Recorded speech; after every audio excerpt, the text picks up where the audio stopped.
லிங்க புராணம் மூன்றாம் பகுதி. சிருஷ்டி.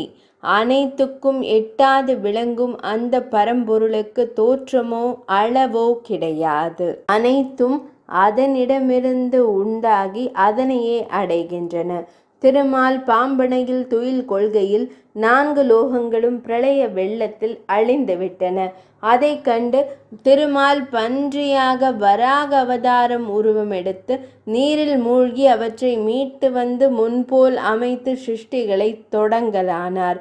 பிரம்மதேவர் சிருஷ்டியை தொடங்கி தாமச சிருஷ்டிகள் எனப்பட்ட 5 வகை சிருஷ்டிகள் அவரிடமிருந்து தோன்றின. அவை தமசு, மோகம், மகாமோகம், தாமிஸ்ரம், அந்த தாமிஸ்ரம் ஆகும்.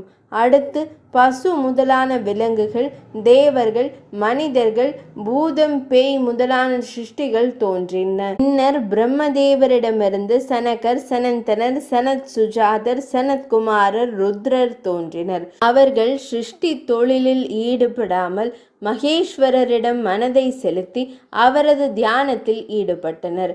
அடுத்து பிரம்மதேவர் புலஸ்தியர், கிருத்து, பிருகு, அத்ரி, மரீச்சி, புலகர், தக்ஷன், வசிஷ்டர், அங்கிரசர், தருமர் ஆகிய 10 பேரை தோற்றுவித்தார். அவர்களின் மூலமாக உலகிலே சிருஷ்டியை பரப்ப ஸ்வாயம்புவ மனு என்ற ஆணையும் சத்தரூபை என்ற பெண்ணையும் பிரம்மதேவர் படைத்தார்.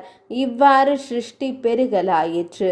தக்ஷ பிரஜாபதியின் மகளான சதி தேவியை வையகம் அனைத்திற்கும் ஆதி காரணனான ஈசனார் திருமணம் புரிந்தார். ஈசன் அநேக ருத்ரத்தை தோற்றுவித்தார். உலகம் முழுவதும் அவர்கள் நிறைந்தனர்.